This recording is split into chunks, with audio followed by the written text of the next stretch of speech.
Greetings, Minecrafters, and welcome to another Minecraft discussion on this beautiful August morning. I'm in what's called the High Meadow at the Notch, and it's just absolutely beautiful. Land of very tall flowers. Yeah, it's very Alice in Wonderland. They're taller in that other spot where I was, but they're pretty tall here too, you know? So anyway, my name is Kimberly Quinn, and I'm thrilled to have this discussion today. I might have a few in me today, actually. And I want to talk about, why do I keep saying I'm not usually an person. I hesitate. I usually say Anyway, I'd like to speak about not being afraid to be happy. Don't be afraid to be happy. I think that there's a bunch going on with this in our culture right now. There's definitely happiness pressure. So I know my students talk about it. There's happiness pressure. We feel like we have to be happy, and they talk about, this is the best 4 years of your life, da da da. And for many of us it was, but for many of them it just isn't. So there's the happiness pressure, and then sort of allowing themselves to be naturally happy instead of happy because you're pushed to it, forcefully. It just makes no sense. Quite a contradiction when you think about what happiness really is. So organically happy, right? And the other thing is just the whole thing of not being afraid to be happy, because many of us resist happiness. We actually resist happiness, and there are so many ways we resist happiness. And I'm thinking of those of us who are ACOAs, or adult children of alcoholics. And this video is not about that specifically, because it can be anybody for a multitude of reasons. It's just that many of us, especially firstborns in ACOA land, we really can put barriers up, put walls up around being happy, not even realizing we're doing it. And it's often not always with relationships. It can be other things. It can be sabotaging our happiness with success in school. It can be sabotaging our success with business, out in the professional world. It can be sabotaging relationships. There's a really common example, because we might get into a relationship where somebody's treating us well. They're the real deal, and yet we have a barrier up. We only want to go so far because, wow, that happiness thing is scary. What if I really like them and then, I allow them into my heart and I get crushed? Okay, well, then I better break up with them first, or unconsciously, which is what usually happens, figure out a way to mess it up, like cheating or doing some kind of other behavior that's not conducive to a healthy relationship, and just mess it all up. And often the potential partner is left really confused. Like, what did I do for her or him or them not to trust me? I don't even get it. Like they're the real deal. And so it's very important to be aware of the ways that we resist happiness. That was just one example. And there are all different ways to resist happiness. And what really is getting in the way, of course, is shame. And we've talked about that also before. Shame, a lot of the words start with D, defective, deficient, but not always. We're feeling flawed in some way, not enough, not as good as everybody else in some way. And underneath most things, any of the fill in the blanks with anxiety, depression, ADHD, autism, whatever, it's the shame itself that brings us down, not the actual whatever it is. Well, it's the same thing with the resistance to happiness. The source of that is, in some way, we are feeling flawed and defective and not worthy. So in order to be truly happy, we talked about this, you really got to work on yourself and what's going on behind the barriers. And Brene Brown does a lot of talk about this too, because, and I think we know this, that anything in life worthwhile, right, involves some component of risk, just how it is.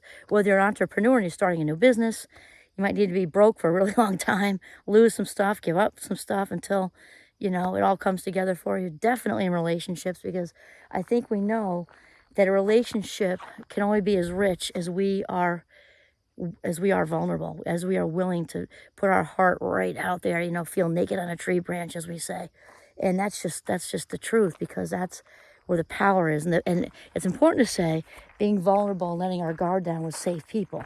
And that's really key, because if we've already been burned, putting ourselves out there with people who are not safe and who cannot hold the confidence and don't have your back is obviously going to make things worse. With a loving, kind person, we're not saying perfect since that doesn't exist, but a loving, kind person who really truly cares about you, I mean, that's the best thing. And the only way to really, have a long-lasting, deep, rich relationship is to have mutual vulnerability, obviously. And the other thing with don't be afraid to be happy is, did I say it again? It's because I gotta shift out of that habit. Talking about habits yesterday, I gotta shift out of that habit. Anyway, a lot of times when people are at the ends of their lives, and if they're talking about their regrets, that's a stage that Eric Erickson talks about in developmental psychology. It's stage 8, when people are kind of looking back, either they were fulfilled or they have regret. And obviously there's a middle, because you can be fulfilled with a lot of things and have regrets about some things. However, mostly the regrets people have are what we're talking about, resisting happiness in some way. They might phrase it differently, but not leaning into those joyful moments, those little moments. Remember, joy involves spontaneity. So joy is different from happiness. Happiness is an overall feeling, which can be fleeting, and it can also be long-lasting if you work at it. Joy, however, is about these spontaneous moments where life just talks to us and life just happens. Those little, and not to sound cheesy, but it's true, little joyful moments when, a child comes up to you with their picture they drew in kindergarten and they misspelled mom or dad or whatever. They, phonetically did this, and it's drew the family in little stick figures. And actually, it was funny because a funny story, because this is the joyful moment. It made his parents really laugh. My in-laws are awesome. And when he was little, he was mad at one of his brothers. There are 3 of them. And he left, I think he put him on the back of the picture. He drew the family picture and left out the brother and put him on the back because he was mad at that moment. Kind of gotta love that. And that's a joyful moment, just when he brings home the picture and part of it's folded over. Yeah, and all those little moments that we have each and every day. And just the moments I'm out in nature right now, there's all kinds of stuff. I saw salamanders doing the naughty in the pond, right? And I just thought to myself, you go on with yourselves, stress release. There could be a lot of stress going on in that pond. Snapping turtles, larger predators.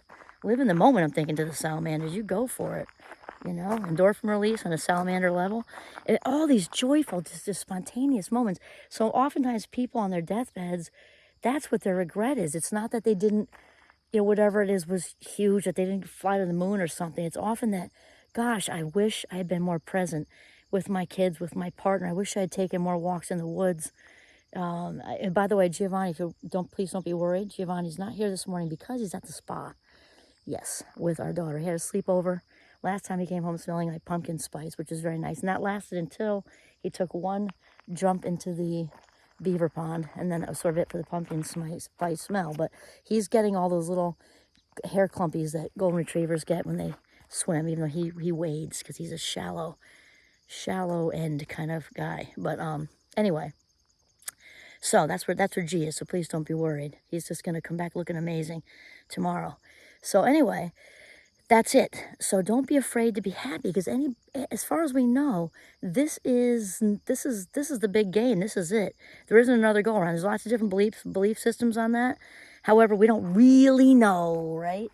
And so this is not a dress rehearsal, is what I'm telling you. So dare to be happy. Dive in. Dare to be happy and dive in. This is Kimberly Quinn signing off from the beautiful land of tall flowers in northern Vermont. Have a mindful, very happy day.